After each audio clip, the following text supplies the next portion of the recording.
നമസ്കാരം, കൊട്ടാരക്കര മീഡിയയിലേക്ക് സ്വാഗതം. Thiruvalla MGM higher secondary school പഠനോത്സവം 2025 സംഘടിപ്പിച്ചു. ലഹരിവിരുദ്ധ പ്രതിജ്ഞയോടെയാണ് പഠനോത്സവം ആരംഭിച്ചത്. തുടർന്ന് തിരുവല്ല നഗരസഭ വൈസ് ചെയർമാൻ GG വട്ടശ്ശേരിൽ പരിപാടി ഉദ്ഘാടനം ചെയ്തു. തിരുവല്ല KSRTC ബസ് സ്റ്റാൻഡിൽ വെച്ചാണ് പരിപാടി സംഘടിപ്പിച്ചത്. ഇത് പൊതുജനങ്ങൾക്ക് വേറിട്ട ഒരു അനുഭവമായിരുന്നു. പരിപാടിയുടെ ഭാഗമായി ലഹരിക്കടിമപ്പെട്ട് ജീവിതം നശിച്ചു പോകുന്ന ആധുനിക തലമുറയുടെ ജീവിതം കുട്ടികൾ മൈമിലൂടെ അവതരിപ്പിക്കുകയും ചെയ്തു.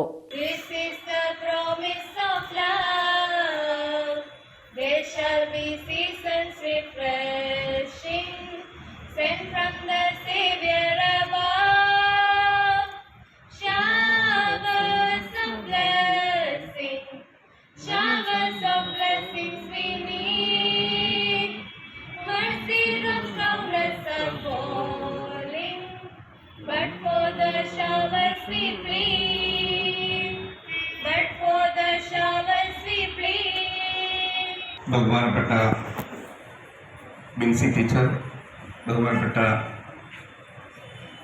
അച്ഛൻ, ബഹുമാനപ്പെട്ട HM, അതുപോലെ തന്നെ ബഹുമാനപ്പെട്ട മത്തായി സാറ്, മറ്റ് അധ്യാപകർ, വിദ്യാർത്ഥികളെ, MGM സ്കൂളിൻ്റെ ഇന്നിവിടെ നടക്കുന്ന പഠനോത്സവത്തിൽ എന്നെ ക്ഷണിച്ചതിൽ ആദ്യം തന്നെ എന്നെ ക്ഷണിച്ച ബിൻസി ടീച്ചർക്കും HM-നും ഒക്കെ നന്ദി അർപ്പിക്കുന്നു.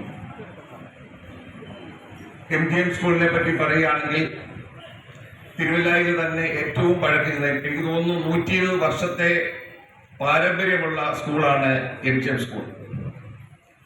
MGM സ്കൂളിൽ പഠിച്ചതായ വിദ്യാർത്ഥികൾ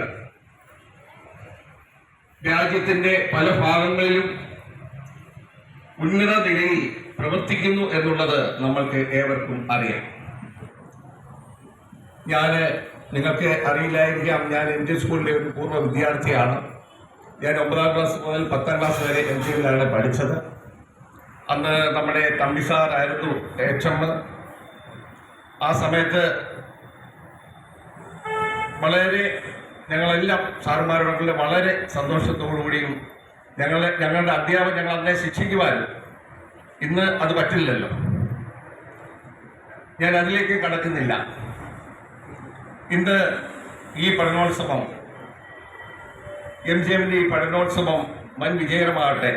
നമുക്കറിയാം, ഇന്ന് MGM സ്കൂളിലെ ജില്ലയിൽ ഏറ്റവും കൂടുതൽ SLC പരീക്ഷ എഴുതിപ്പിച്ച സ്കൂളാണ് MGM സ്കൂള്. ഏകദേശം 307 വിദ്യാർത്ഥികളെ പരീക്ഷ എഴുതിപ്പിക്കാൻ സാധിക്കും.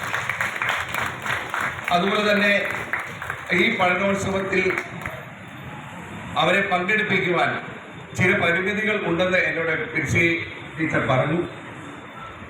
അതുകൊണ്ട് അവരുടെ കഴിവുകളെ തെളിയിക്കുവാൻ കുറച്ച് കുട്ടികളെ മാത്രമേ പങ്കെടുപ്പിക്കുന്നുള്ളൂ എന്നുള്ളത്. അനേകം കഴിവുകൾ അവർക്കുണ്ട്, എന്നാൽ ചുരുക്ക സമയക്കുറവുകൊണ്ടും പരിമിതികൾ കൊണ്ട് കുറച്ച് പേരെ അതിൽ പങ്കെടുപ്പിക്കുവാൻ സാധിക്കുകയുള്ളൂ. കർത്താവായ യേശുക്രിസ്തു പറഞ്ഞത് നമ്മുടെ പാപങ്ങളെ ക്ഷമിക്കുന്ന സ്നേഹം കൊണ്ട് മാത്രമേ ഉള്ളൂ. അതുകൊണ്ട് കുട്ടികൾ ആദ്യം മനസ്സിലാക്കേണ്ടത്, ഏതൊരുവരും ഒരു വിദ്യാഭ്യാസം എന്ന് പൂർണ്ണമാകണമെങ്കിൽ സ്നേഹവും ആത്മാർത്ഥ്യവും ദൈവഭയവും ഉണ്ടെങ്കിൽ മാത്രമേ ഒരു വിദ്യാഭ്യാസം പൂർണ്ണമാകുകയുള്ളൂ. നമുക്കറിയാം, മാതാപിതാ ഗുരു അതിൽ നിന്നുണ്ടോ എന്ന് നമ്മൾ പരിശോധിക്കേണ്ടിയിരിക്കുന്നു.